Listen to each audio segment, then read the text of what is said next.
Good afternoon, ladies and gentlemen. My name is Tom Krieger. I am the Chief of Staff here at Decision Tactical. Thank you all for coming out today, and what an honor it is to have CFO Ingoglia here. One thing that I've read and learned about CFO Ingoglia is he is dedicated to the people of Florida, to making sure that we are taken care of, respected, and all of our money is spent properly. At this time, I'd like to introduce him, and thank you again for coming. Thank you, sir.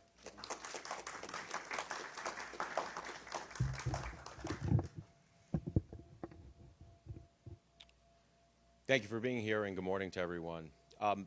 I am Chief Financial Officer Blaise Ingoglia. It is an honor to be here with you guys, once again helping to protect the taxpayers of the great state of Florida.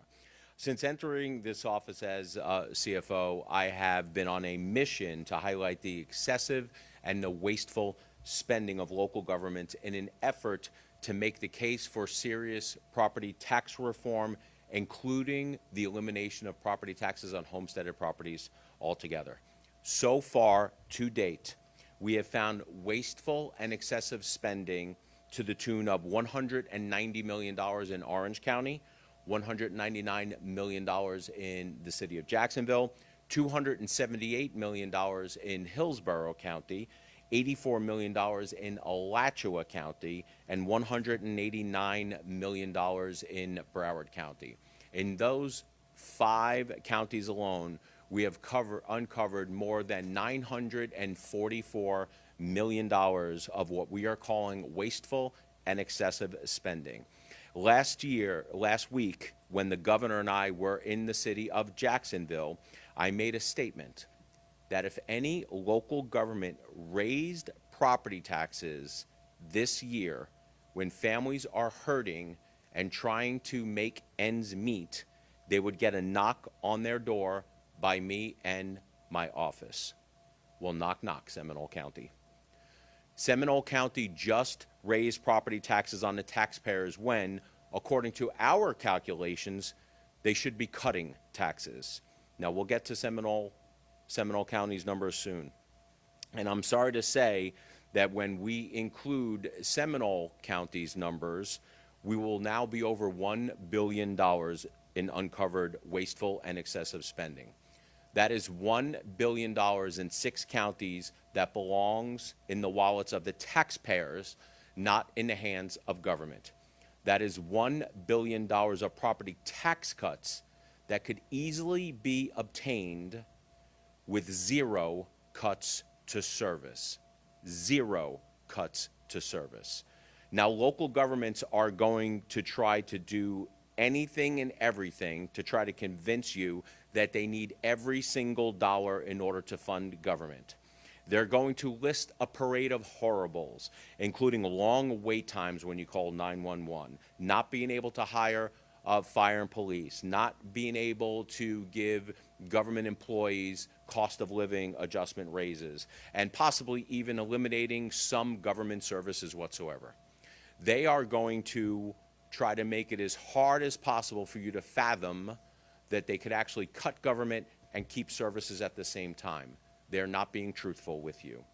They're going to try to refute our numbers. We're seeing it right now. They're going to try to refute our numbers. They're going to have their big government apologists and opinion writers pen Sunday editorials, which we predicted, claiming the increase in their budgets is because of inflation and population growth. They can refute the numbers. They can try, but they can't. Because the numbers are the numbers, and we are pulling the numbers off of their own budgets.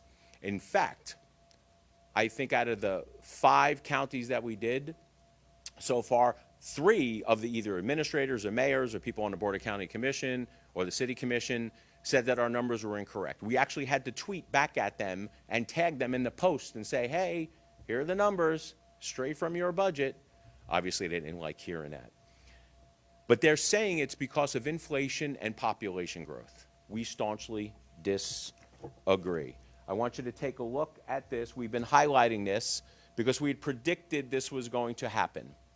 This is from a news report, Tampa Bay Times, and it says the increases are largely attributable to inflation and rising population, not government graft, local leaders say. We are here to call BS once again.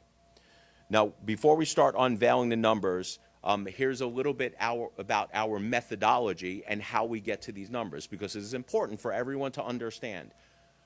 And if you're a local government official or a bureaucrat, I want you to replay this over and over and over again, because you guys simply do not understand what excessive and wasteful spending is. So we'll go a little slow. So what we did was, and when we make these, and when you understand the methodology, you're going to understand how we can say that they can safely reduce property taxes. And if they're not, hopefully, after the presentation of numbers, you're going to see that they're being untruthful to you. All they want to do is keep their large, bloated budgets, their gravy train, continuing to go. So what we did is we started off with the 2019-2020 year. That is a baseline budget that we are using, okay? We're doing that pre-COVID. So the first budget that was done before the explosion of government, with all of the money flowing into the state coffers and local coffers from the federal government. 2019 is what we use as the base budget. Then, like the local governments should be doing, they should be increasing their budget every year for inflation and population growth. So we started in 2019, 2020 fiscal year, and we increased it every year, indexing it for inflation and population up until the 24-25 budget, 5 years. So why is that important? That means in our numbers, when we calculated using the methodology that I'm going over here today, we included extra fire rescue people, because with an increased population, there is going to be more of a demand for more fire rescue. That makes sense. We added for population growth. We've also included extra law enforcement, police, sheriff's deputies in our numbers. We've already assumed for that because we are indexing for population growth. We included raises for law enforcement and general government employees also. Inflation. What they said they were going to do. We've indexed all that. We included extra money because of increased costs. So when local governments say, no, it's just an explosion of population or because of increased cost, to a certain degree they're right, but not the extent that they are overtaxing and overspending everyone and trying to give the impression that they need all of that money to fund that stuff. We've accounted for everything that a local government should or would need in order to deliver services to the taxpayers, and Seminole County, just like every other county and city, blew right past those numbers. Now, we've crunched the numbers. Once we did, in Seminole County still exceeded inflation and population, which would be a realistic budget, because when we did the numbers, indexing for inflation and population, we came up with the number what it should be, what the government general fund budget should be, realistically. Seminole County blew past that number. In our estimation, $48,445,891. This is past accounting for growth in government with inflation, population. That is past hiring fire and police. This is the number that the county has spent over and above what we believe should be a reasonable budget in order to deliver services. Let's put it into a little bit of visual context for you guys.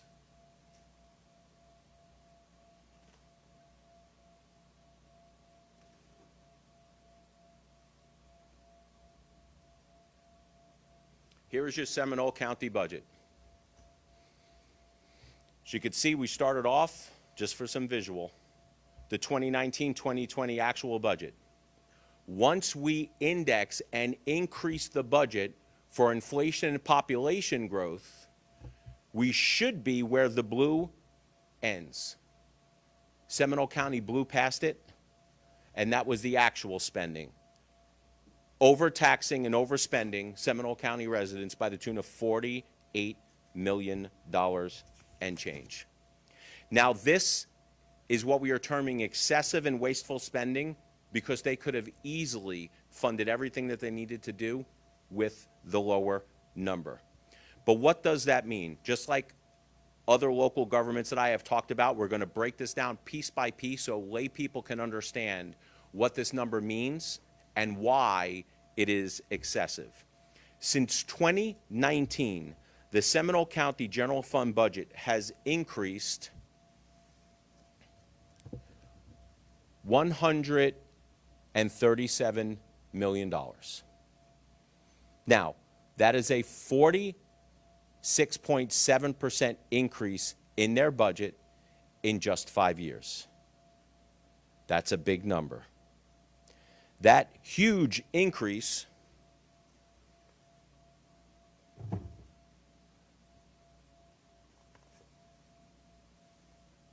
was for a population growth of 25,338 people. So the question you have to ask is an extra 25,000 people in the county worth an increase of $137 million? Well, let's put this into perspective so everyone understands that just because population increases doesn't necessarily mean that government needs to grow at the level it is growing. Just because costs are costs. If inflation goes up, everyone's costs go up. Your costs go up as homeowners, government's costs go up. But just because you have more people moving into a city or a county does not mean that you have a blank check to grow government exponentially. There are things governments can do. They can automate things. They can introduce technology. You can have people more productive. You just don't go hire people for the sake of hiring people. It's unfortunate, but most governments that we come across, we see this. But let's put that number in context. The 25,338 people, that means for every person that moved into Seminole County over the last 5 years, the budget increased $5,402. For every family of 4 that moved into Seminole County, the budget increased for $21,608. That family of 4 number is the number I want you guys to concentrate on.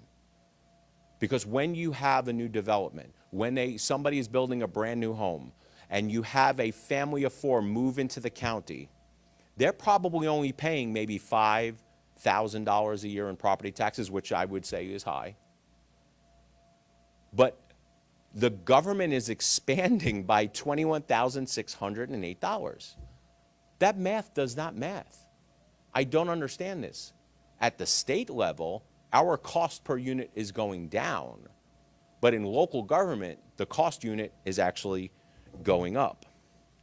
So to recap, according to our calculations, Seminole, their current budget is $48.4 million higher than what it should be. Again, let's be clear, because the big government apologists and career tax and spend politicians are going to go out and say that they need every dime because of inflation and population. They're going to come out and they're going to make excuses. And some of these excuses, honestly, I have to laugh. I do. I have to laugh. Some of them are saying, yeah, but we hired police. Yep, we've accounted for that. Yeah, we hired fire. Yep, accounted for that. We have increased costs for inflation. Yeah, hired for that. My favorite is when they come out and say something like, we had to build new roads. That's not the general fund budget. We had to build fire stations. That's not the general fund budget. And you know why they say that? Because most people don't know that that's not part of the general fund budget. That's the total budget. The larger budget for the counties are much bigger than the general fund budget. We concern ourselves with the general fund budget because that is the portion that collects and expends property taxes. In addition, there's gas tax, there's sales tax, there's a portion of state sales tax, there's local option. All that stuff goes into the general fund budget. So, by our calculations, based upon that $48 million number, Seminole County government could have easily cut the millage rate by 0.81 mils and still delivered property tax relief and still paid for essential services. Now, that's all fine and dandy. It's 0.8 mils. Most people don't know what 0.8 mils does. They don't know how to calculate their property taxes, so we'll put it into context and perspective for them. If you had a taxable value on a home in Seminole County with our proposed cuts to property taxes, they would save $324 a year.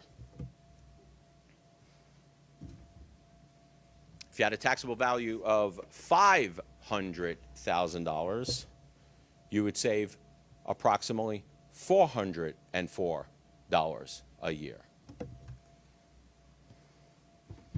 If you had a taxable value of $600,000, you would save about $485 a year.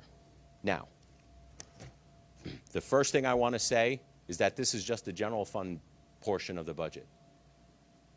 Local government, the school budgets, are wasting money also.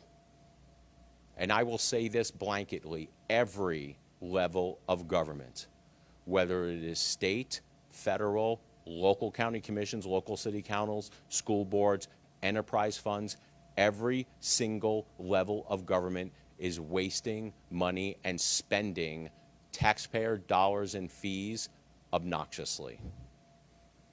Now, those tax cuts, they are real money put back in the pockets of taxpayers. But here in Seminole County, the county commission didn't cut your taxes. They actually raised your taxes. They increased the millage rate from 4.8751 to 5.3751. In a time when people are hurting and want property tax reform, they gone out and voted to raise your taxes. Now, I understand that people are out there saying that this exercise is just a way to demonize big blue counties and cities. Last time I checked, there was 4 Republicans on the county commission here and 1 Democrat. Is it 5? Is it 5 and 2? It's 5, it's all 5. Spending knows no partisan boundaries. Republicans and Democrats are spending us into oblivion. We are seeing it at all levels of government. Now, the county commissioners claim that this was because of essential services. I think we just sort of proved that we've accounted for all of that. So again, we are calling BS. But here's the deal. Our spending numbers went from 2019 to 24-25.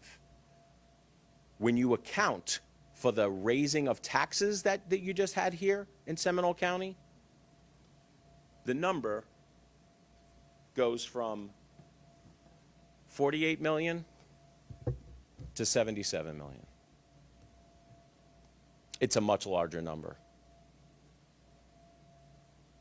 Local governments at all levels need to be held accountable and restrained when it comes to their spending. Here, they're actually making the situation worse. I promised to call them out. It wasn't a veiled threat.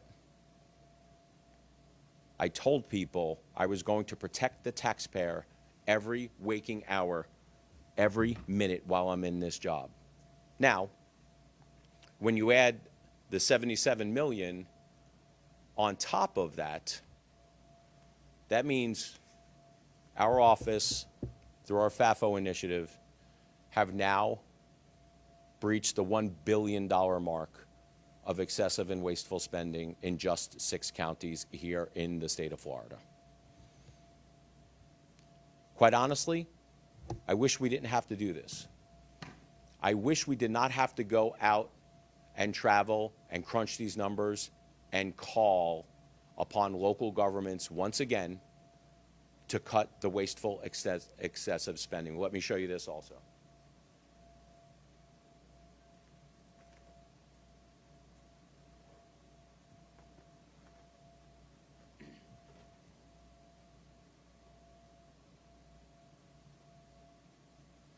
That number just got bigger. That number just got bigger. According to our calculations, we believe that you're being overtaxed and local government is overspending to the tune of $77 million. Governments are wasting money left and right, crying poor and then wanting more and more money in the form of higher taxes. People have had enough. Your property taxes are going up not because of essential services, but because of excessive, wasteful spending by career politicians and bureaucrats who think you are an endless ATM for them. As your CFO, I will not stand idly by while Florida families are being taxed out of their homes. It is always good to remind them that it is not their money, it is our money. Government is expanding because they can, not because they need to. Local governments are tone deaf to what's actually going on inside our communities. They need to listen more to what's happening on Main Street and listen less to what's being told to them by bureaucrats in the halls of government. They need to listen to the grocery store clerk and stop listening to a city manager that's making $250,000, $300,000, $350,000 a year. Affordable housing is a big issue here in the state of Florida. Many local officials say that it is the #1 issue for them. But yet when we tell them exactly how they can make housing more affordable for their constituents by cutting property taxes, they aren't interested. Local governments cannot complain about the lack of affordable housing at the same time they're helping to create the affordable housing crisis themselves. They can cut their bloated budgets and deliver property tax relief. They are choosing not to.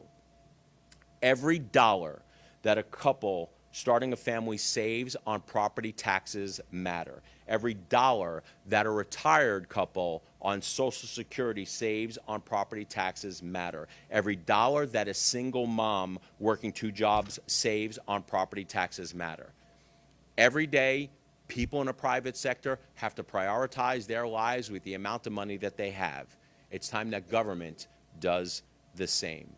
Floridians have made it clear that they want property tax relief soon. And we're going to have an opportunity to give that to them on the November 26th ballot with the lofty goal of eliminating property taxes on homesteaded properties altogether.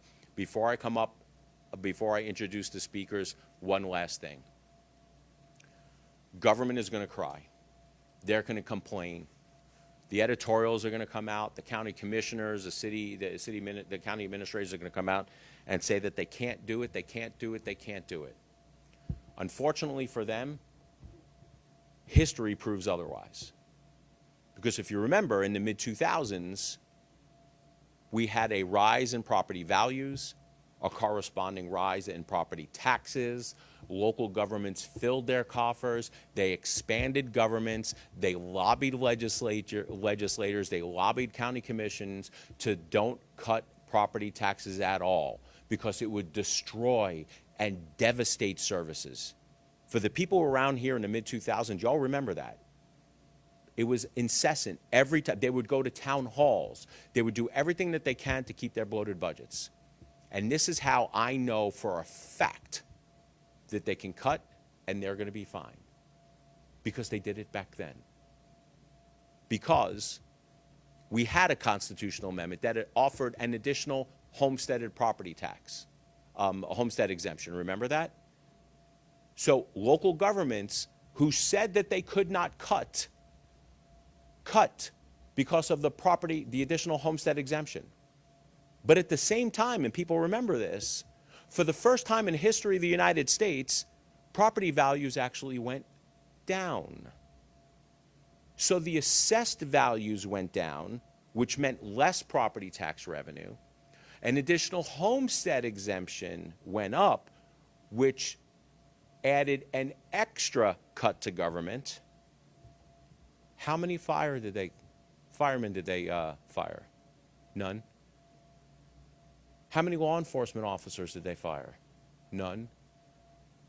Did local government employees get raises? Yes. Did some local government employees lose their jobs? Yeah, probably. But you have to question were they needed in the first place, growing government. We've seen this game before. We're immune to the parlor tricks of local governments saying that they need all this money. We are here to make the case, and I think we've made it, that local governments can cut and keep us safe. And for those local governments that say that you are going to have to cut fire and police and we're going to devastate the communities, stop lying to the taxpayer. With that, I'd like to recognize Bob McClure from James Madison Institute to say a few words. Mr. McClure?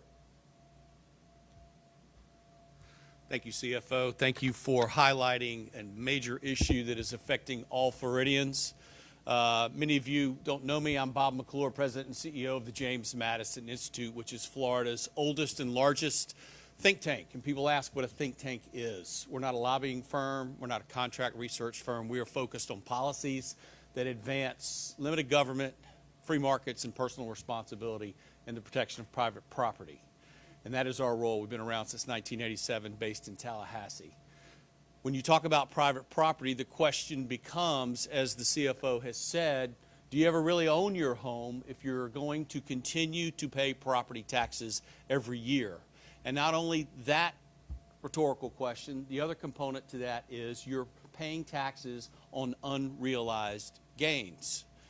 The CFO has shown how Seminole County has grown since 2019 in terms of its revenue and spending. But it's not limited to Seminole County. It's your friends and family members all across the state of Florida. On average, local municipality spending, when combined with inflation, has grown roughly 47% a year. So I would ask you in this room and all Floridians, is your life 50% better because of this government spending? The answer is no. Thomas Jefferson said it best. The tendency is for government to grow, which bids liberty to retreat. And that means that more bureaucrats, higher taxes, do not allow Floridians to chase their version of the American dream. And so the CFO and the governor are on the right track. Finally, I'll close with this. The James Madison Institute, Florida's state think tank, has done polling in the field for many, many years, and we just released a poll about a month ago. 75% of Floridians all across the state are worried about the cost of living. And first among those issues is the cost of housing, as the CFO said. 72% of Floridians want to completely eliminate property taxes or drastically reduce them. We can't get 72% of this country to agree that the sun rises in the east and sets in the west. And yet we know what Floridians want. So this is an incredibly important role and an important opportunity for the state, not only to do the right thing by taxpayers so they have more money in their pocket to chase their version of the American dream, but as the CFO and the governor have done for many, many years, to be the first in the nation to lead the country on an issue as important as this. The entire country is watching. And when we get this right, and I believe we will, the rest of the country will follow. Thank you. Thank you, sir. So just to piggyback off of that, Florida leads the nation when it comes to a lot of these issues. Everyone looks, look, I was a legislator for 10, 11 years, and a lot of the stuff that we did in the state legislature, a lot of the bills that I quite frankly carried, I would get phone calls from people in other states saying, hey, do you have a copy of that legislation? Let's replicate it in Texas. Let's replicate it in Iowa. Let's replicate it in Arkansas. But there's a reason. It's because Florida leads on these issues. Everyone looks to Florida to see what they're doing. Could you imagine if the state of Florida had no personal income taxes and no property taxes on homestead exemption? You want to talk about generational wealth starting to be created here in the state of Florida? That's what we're talking about. Actually having people keep more of their own money and limiting the size and scope and the spending of government. That is a goal worth attaining. Now we'd like to call up Jesse Phillips, a small business owner in the IT space.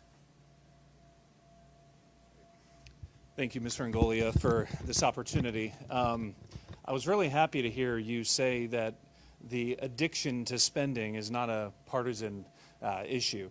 It certainly crosses the party lines, and I just wanted to speak to my city, hometown of Winter Springs. You know, we're facing these same issues there. He mentioned government officials crying about things. I've made some of my local municipal leaders cry because of the issues that we've highlighted there. You know, we have for the last 6 years had multiple state agencies investigating the various activities in the city there. And some of the things we have found is the same symptoms of a bloated payroll in Winter Springs, which is a purportedly Republican-run town. The payroll has grown from 7 to 8 million back in 2018 up to over 12 million today. That's a 60% increase, despite the fact that that does not include the one utility we run, the water. That doesn't include the now outsourced employees on that utility is not included in that payroll. We have seen how they've misused penny sales tax. Where they put it to the voters. There were certain things on the project list for the penny sales tax, including the maintenance of a couple bridges in my neighborhood of Tuscaloosa. And those bridges failed during Hurricane Ian. We went back and found out why they had failed. They were not properly maintained. They took that money and instead used it on other pet projects. And as a result, those unmaintained bridges failed during that storm. Our budget overall was between 2018 and 2020. It was about $44 to $50 million then. Now it's $79 to $80 million. That's an 80% increase in the last 5 to 7 years. And we can go down the list of some of these things that we're seeing in a small town. This isn't just a big city problem. This is a small town problem as well. And as a resident of Seminole County, I'm glad that somebody is looking into this because these increases affect my bottom line. And we just opened a store in Winter Springs Town Center. And when our community is squeezed, we feel that squeeze in a second way as a small business owner as well. So I could not be more grateful to our CFO, Blaise Ingoglia, and his staff. Let's not forget that he can't do all of this without his staff helping him. They are doing the Lord's work, and every resident of Seminole County should be grateful, as I am, for the work that they're doing. So thank you, sir. Thank you, sir.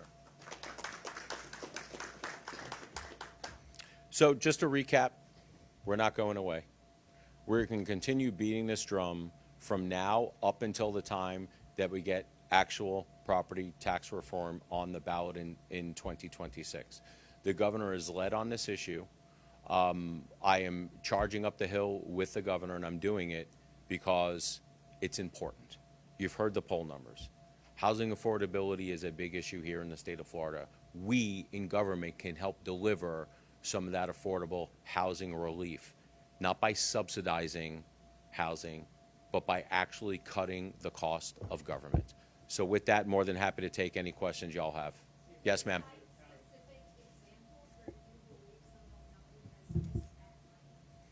So, number one, we have not gone into, this is a FAFO review audit. It is not a Doge audit. We have not been on site pulling all of the information to cite specific examples. But what you should understand, and all the cameras should understand, and everyone listening to my voice should understand, the growth in government itself is the largest part of that waste. So while we can go out and we can find examples of somebody hiring a poet laureate or spending $150,000 teaching illegal immigrants how to evade ICE, or a $75,000 hologram, that will just give examples of the types of spending. The growth in government itself is the largest part of the waste. The others are examples of how much local governments just don't care about your tax dollars. So while we have not done an actual Doge audit and went in and started looking at the specific spending to do these calculations, because these calculations were done because Seminole County raised taxes in a time when people are hurting, when they should be cutting taxes. We're more than happy to come on site and start highlighting some of their wasteful spending. Next question.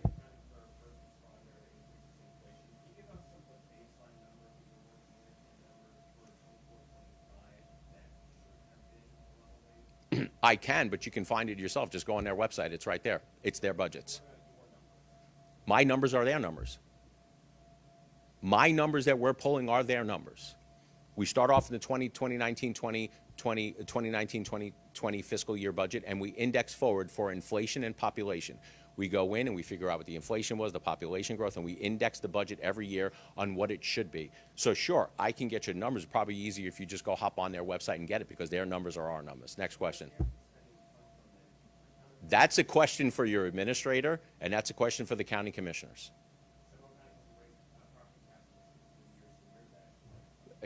Excuse me? No, Seminole County may have said that they haven't raised millage rates in 16 years. They're still raising property taxes. Let's not fall into that trap, because that's a trap that local governments say, that we've held the millage rate the same. As property values rise, millage rates should fall to keep the level of government to the same. If millage rates stay the same while property taxes rise, it is a huge tax increase on people. How can you sit there, how can local governments seriously sit there with a straight face and say that, hey, I had a $3,500 property tax bill and now it's $3,900, but your property taxes didn't go up? Only for the press.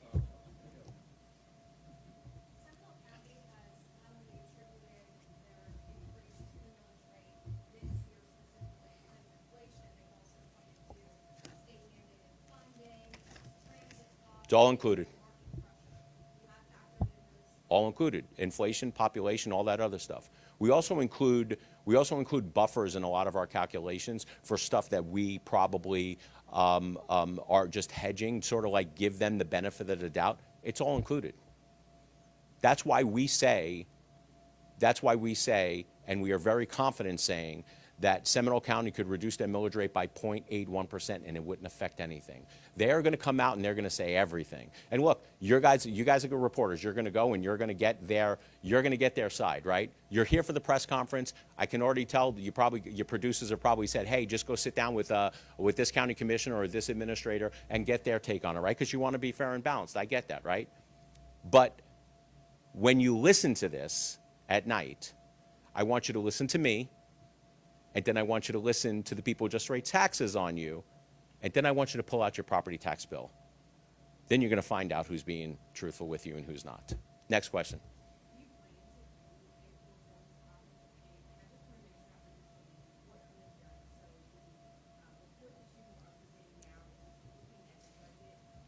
Good question. Yeah, I'll explain it.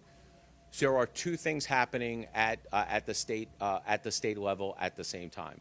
There's DOGE, Florida DOGE, which is going in requesting all of the spending data, requesting emails, spending on things that, DEI related or related to Green New Deal, stuff like that.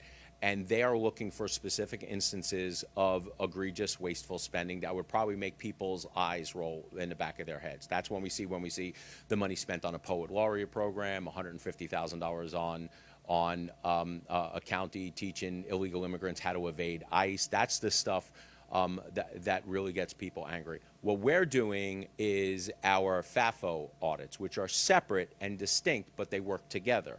While DOGE is looking for specific examples, we are looking at high-level spending trends to show you just how out of whack local governments are in relation to previous budgets and inflation and population.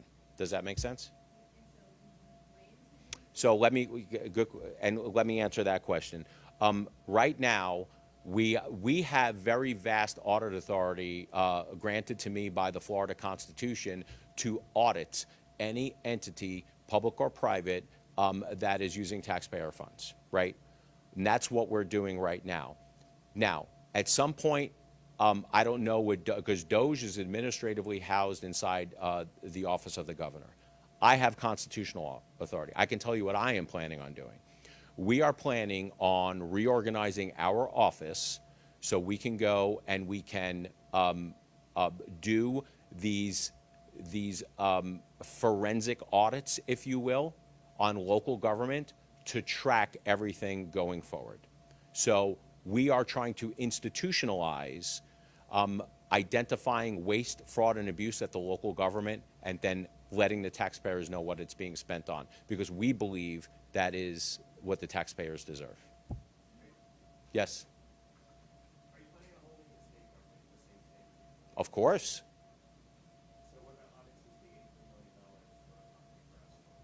the $83 million for The 83 million, the conservation lot? the one that I voted no on?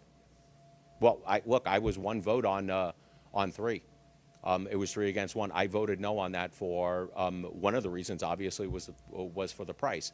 So I practice what I preach when it comes to this stuff. Yes, ma'am. The vote was taken, the vote was approved, and unfortunately, it's a settled issue. I voted no because, again, I practice what I preach, and that's what I can tell you. Yes, ma'am.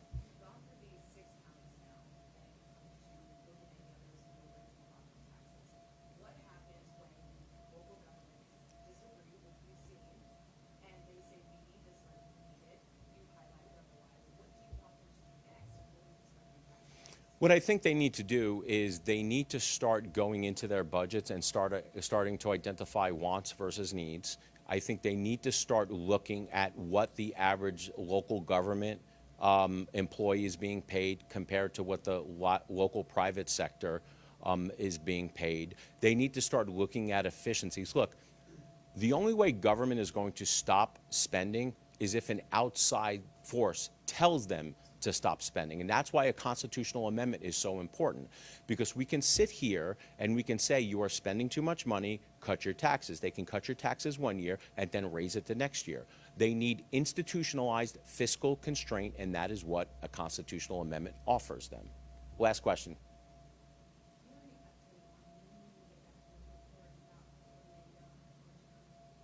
I don't. I would refer you that to Florida Doge inside the governor's office. Guys, I want to appreciate all of you guys for taking the time to come out here. I want to appreciate the media for coming out and sending this message. Just know that as long as I am in this office, I'm going to be looking out for the taxpayer every day, 24 hours a day, 365 days a year. I don't care if it was a Republican overspending, or I don't care if it was a Democrat who actually spends your tax money wisely.